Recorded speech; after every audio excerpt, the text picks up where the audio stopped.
গাইবান্ধায় আবাসিক হোটেলে অবৈধভাবে অবস্থানকালে এক ছেলে ও এক মেয়েকে আটক করেছে সাধারণ জনতা। মঙ্গলবার বিকেল ৪টের দিকে এ ঘটনা ঘটে।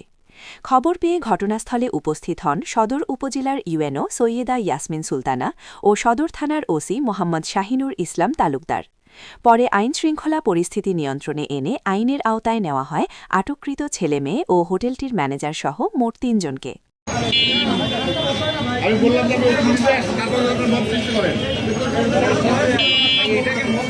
এটাকে মব বলে, কারণ আপনারা রোডটা ক্লিয়ার করেন।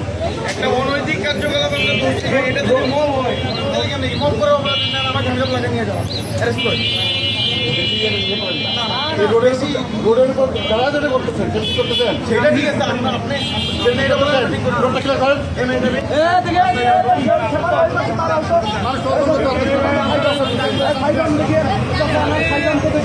রোডটা